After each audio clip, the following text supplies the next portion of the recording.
Good morning and welcome to Onward in Love and Caregiving. And first of all, Happy New Year to each and every one of you. Yes, it's 2024, and we say onward in love and caregiving. That's been our theme, and it continues to be our theme, ever expanding. And much of that is thanks to each and every one of you and the work that you are doing. I'm Greg Johnson. I'm the president and CEO of Greg Johnson Partnerships International. And along with my husband, Gene Johnson, we are the international advisors to the Sahaja Foundation, our pro bono project that is going gangbusters in Indonesia. It's Sahaja Bali, and we are so grateful to report to you that it just continues to go, taking family caregiving into yet another country in the world. And we're working on several others as we talk with you even today.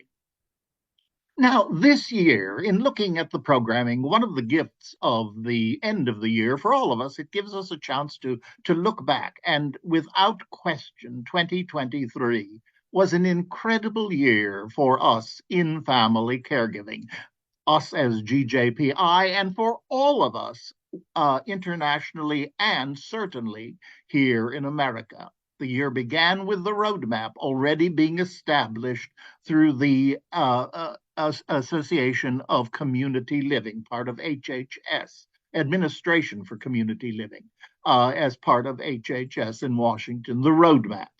That was followed by that brilliant report by AARP valuing the invaluable, which brought direct focus to family caregivers and stating, which blew us all away, the value for the services, the free services that you and I are constantly giving. Those free services, when monetized, equaled 600 billion US dollars. And that indeed got the attention of Washington like nothing in the 20 plus years that I've been going to Washington talking about family caregiving. It was a most exciting time. And then came the wonderful event at the White House where 350 executive orders were signed, and where I found it most inspiring. The President of the United States, President Biden, told his caregiving story. For it's something that I've said, and you've heard me say it again and again. We are united like nothing else in family caregiving. Family caregiving unites. Family caregiving gives us that platform on which to share beyond faith, beyond religion, beyond spiritual groups, beyond political groups, beyond ethnic groups, beyond sexual orientation, beyond everything.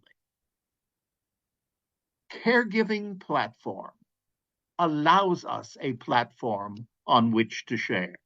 And we only want to build on that more and more and more.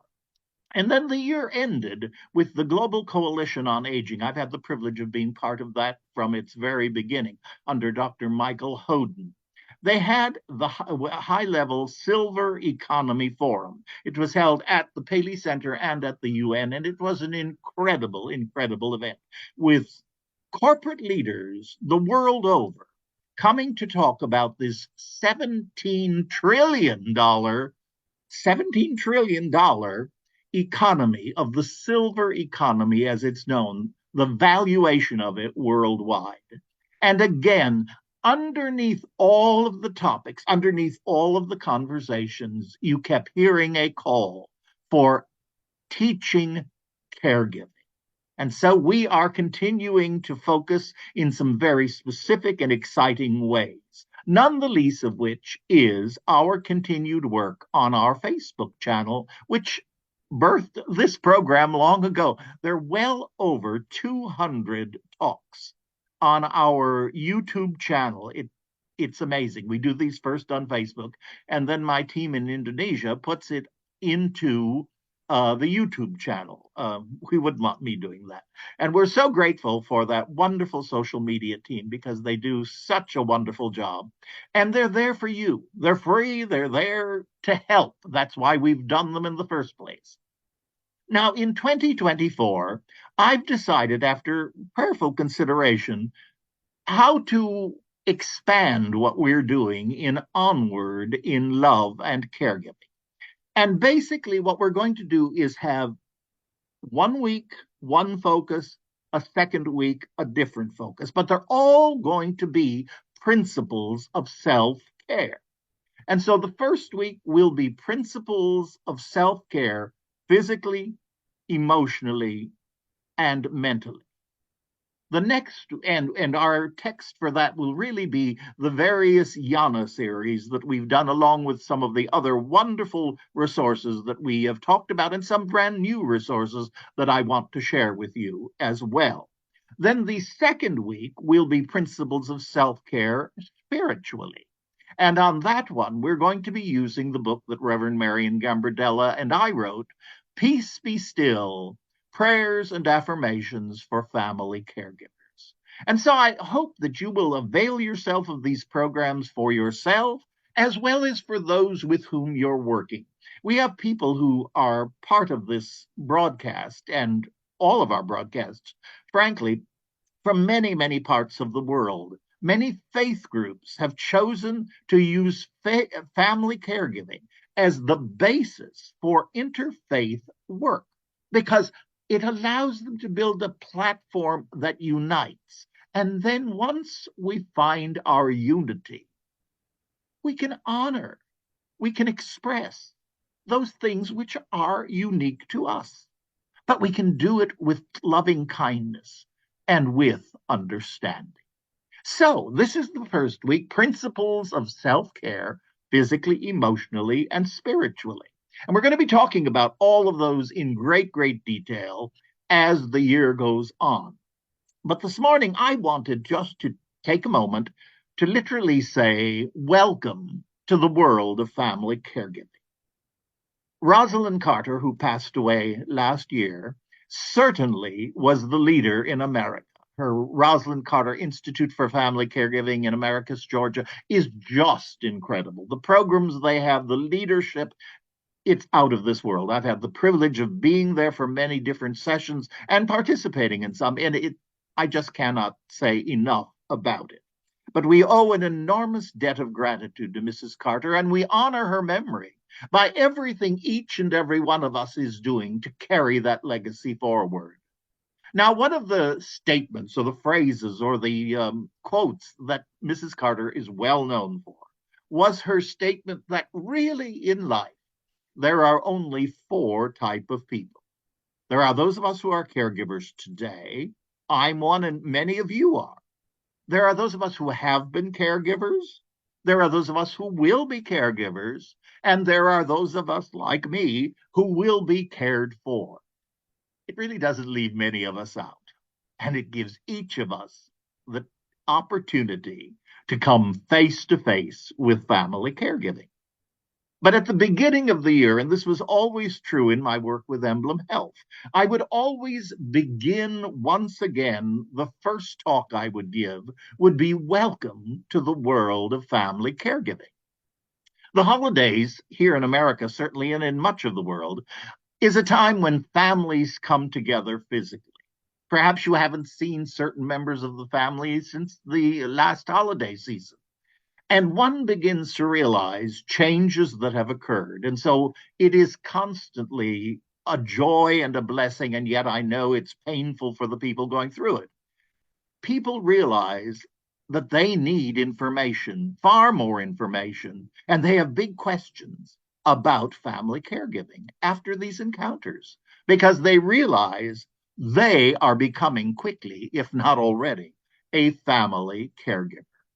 And so I always think it's important for us to take a moment and, first of all, to say welcome, because every day there are new people. It was very obvious with the classes that I've done many, many over the years. But some people would come and take the class, and I knew they were auditing it, as it were. Caregiving hadn't struck home yet, but they were looking down the road. And then the next year, or perhaps even 2 years later, they would arrive again for the classes, but all I needed to do was look at their faces. I knew they were in it, and they were caring, and they knew they had a place to come to get help right within the corporation. And that's something that I'm very excited about.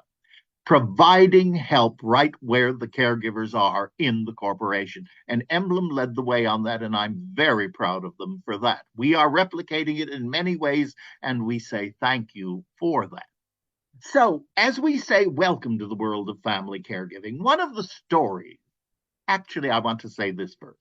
Wherever I go in the world to speak, I always begin the same way. And if you've never heard me, if you've heard me before, know that it's as sincere as it can possibly be. I always tell audiences and individuals that I've come to say the two words that family caregivers rarely, if ever, hear. So listen up, put it in your heart, and pull it out when you're feeling very much alone. Thank you. Thank you. Thank you. You are the backbone of the world's healthcare systems. And together, we're going to walk through all of this. We need to remember with family caregiving, and I think it's very important at the beginning to state this, we can't pay it away. We're so used to paying everything. It doesn't work that way. We can't prescribe it away. There's not a magic pill. There's nothing that you can hire through a prescription. And it's not something you can pray away. You need all three: monetary help, prescriptions, and faith.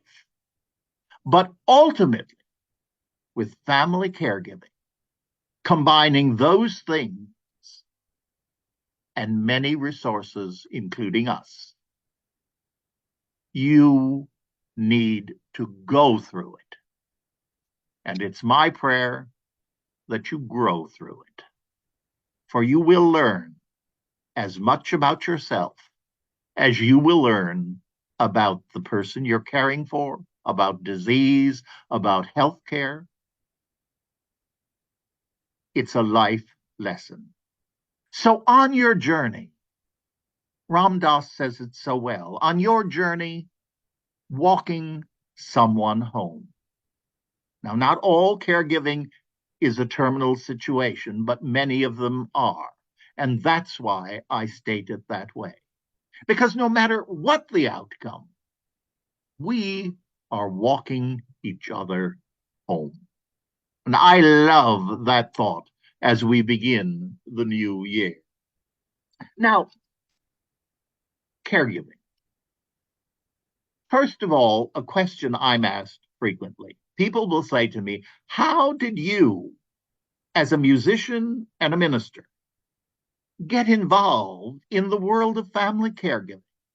Well, it was a blessing. There's no question about that. A dear friend of mine was at that time, the chair of the board of HIP Health Plan, which became Emblem Health.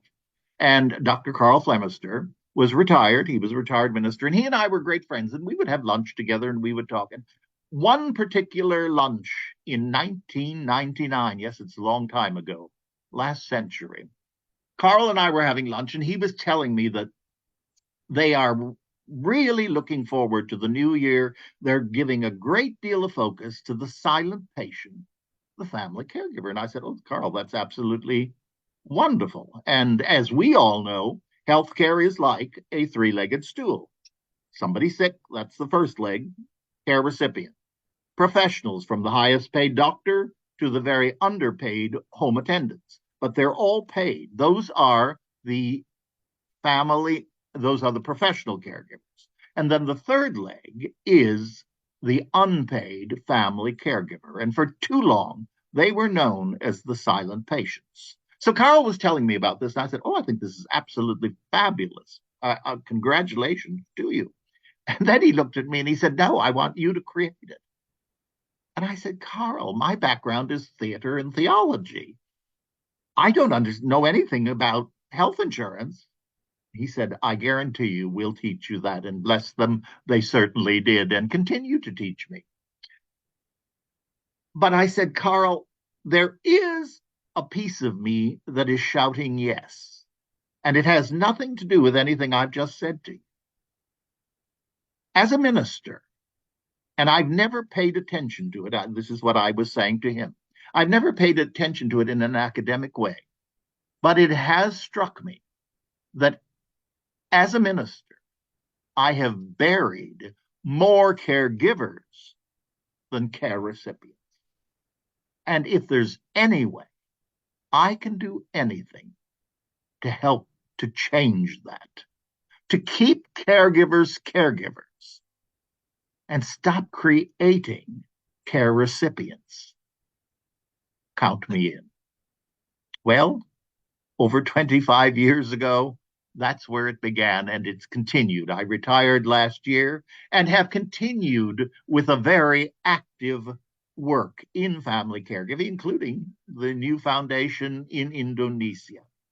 Now, this year, we are looking to go into many different corporations with a very special program that we've created with some wonderful support from some very brilliant caregivers and business professionals. More about that, though, a bit later.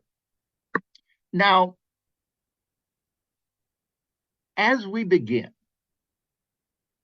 I want to go back and define family caregiving. What is a family caregiver?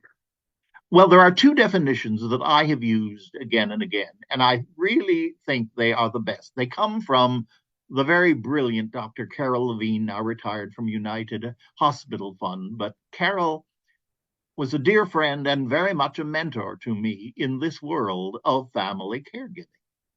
And there are two books of hers that really have helped me. The first one, the title of it, is the absolute best definition of a family caregiver. The title of the book, Always on Call. Wow. You know what that's like.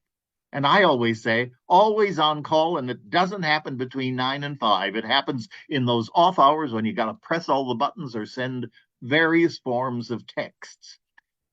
That is a brilliant definition. But another one of her writings included this statement. A family caregiver is someone who shows up, that's the easy part, and stays to help. And stays to help. That's what you are doing. Someone who shows up and stays to help. And because none of us has ever gone to school to learn about family caregiving, it is for that reason that we and many, many other persons involved in the world of family caregiving are filling the social media channels, the books, the texts with information on family caregiving.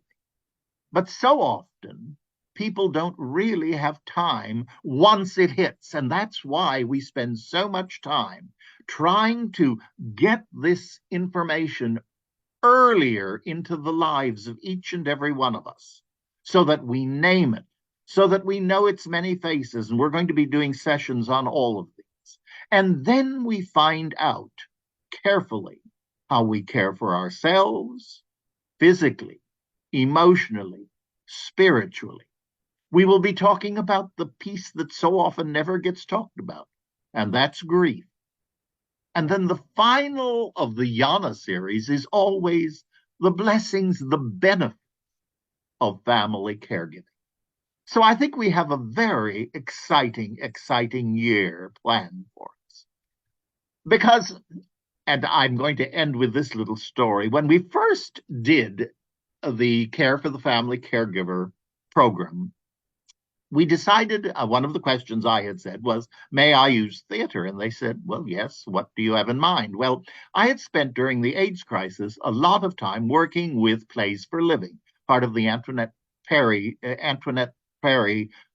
theater wing, part of the people who do the Tonys. This was an organization begun after World War II to do short topical plays that could be taken around to veteran centers and so forth, using theater to talk about things that we don't talk about. It's always much easier to talk about those people on stage than to talk about us.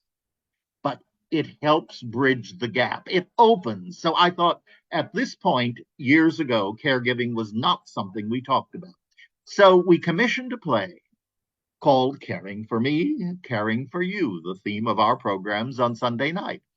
A topic I love, and a topic and a title that tells us exactly what our caregiving journey is about. Before I can care for you, I've got to care for myself. It's not selfish. We have to care for ourselves so that we can give from our abundance, from our overflow, from ourselves physically, emotionally, and spiritually. And we need tools to be able to do that. And that's what all of these programs are very much about. So we did the play, had four actors, four wonderful, wonderful persons, all from Broadway casts. And they played 10 different characters. So it was a very, very inclusive programming. And it was about a 25-minute play. And we began taking it around. But the opening performance of it, there are two performances I'm going to tell you about.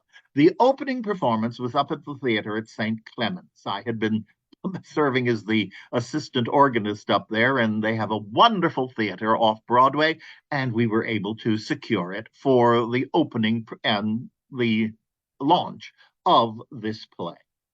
And at the play, I was seated next to another colleague of mine from Emblem Health, the late Dr. Grace Griffenberg. Grace was a great psychiatrist, psychologist, and just a great, great lady of love and caring, and a great supporter of me and of family caregiving. So we're sitting next to each other, and when the play is over, Grace looks at me and she said, Greg, the play is wonderful, but I think you've got the wrong title. Well, I respect Grace, so I said, all right. What would you suggest the title be? And with a very straight face, she said, then strangling's not an option. And I roared with laughter. Of course, we couldn't exactly use that title, but it is a perfect statement of what happens to a family caregiver who has no tools, nowhere to go. And that is not the world we live in. You are not alone. That's why our Yana series is so strongly been so popular, and it is a statement of exactly what's happening. You are not alone. And then one other, after we had been doing the play and we had taken it to some national conventions, we had been invited. I was given the opportunity to bring the play to the United Nations. I've sat on several committees over there, and we were invited to bring the play. Now, moving theatrical equipment into the United Nations in New York, that's a drama in and of itself, but we did it. We got everything in, and it was going to be done in the very beautiful theater there named for the late Dag Hammarskjöld. And this was during the Secretary General Kofi Annan's time, and he and his wife were there, Nan. And as the play was going on, I was standing in the back because I was going to make an entrance from the back. I always made an entrance through the audience after the play in order to bring everybody with me to the stage symbolically. And then we had a dialogue and a conversation. But I was standing in the back, and all of a sudden, the Secretary General came over to me and he said, Greg, I wish you'd have brought this play long ago. And I said, tell me why you say that. He said, it's been so long since I saw all the heads going this way. Unity in diversity. So as we enter into 2023, I invite each of you to tell others about this program. It is put up every Friday morning at 8 o'clock. But if you're not up at 8 o'clock to watch it with me, but then by all means, watch it at a time that's convenient. It then is sent to Asia, where it is then put onto our YouTube channel. Now, our YouTube channel is very simply Family Caregiving with the Rev, REV, Family Caregiving with the Rev. If you would like at any time to be in contact with me directly, the email is very simple. It's Greg Johnson at gjp-international.com. Once again, all small case, Greg Johnson at gjp-international.com. Write to me. Let me know your story. And I'm always very interested in hearing people's stories. I want to work on a collection of them. And so if you write to me with your story, let me know if you'd be willing for me. We can do it anonymously by no names and that sort of thing. But we want to share the stories because there is great strength in stories. There is great support in the stories. So now I want to thank you for this joy of welcoming you to Onward in Love and Caregiving 2024. We're looking forward to a very exciting year.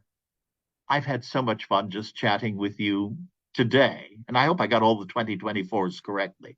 Sometimes at the beginning of the year, we tend to revert to former texts. And as you know, I chat these. I don't read them at all. I will occasionally read something that I think is very important for you to know, but I prefer to talk with you, one to one, letting my heart talk to you. It's what it's all about. I care about you deeply. I'm remembering you as an entire group in prayer. And I want you to join me as we always say, onward in love and caregiving. Namaste.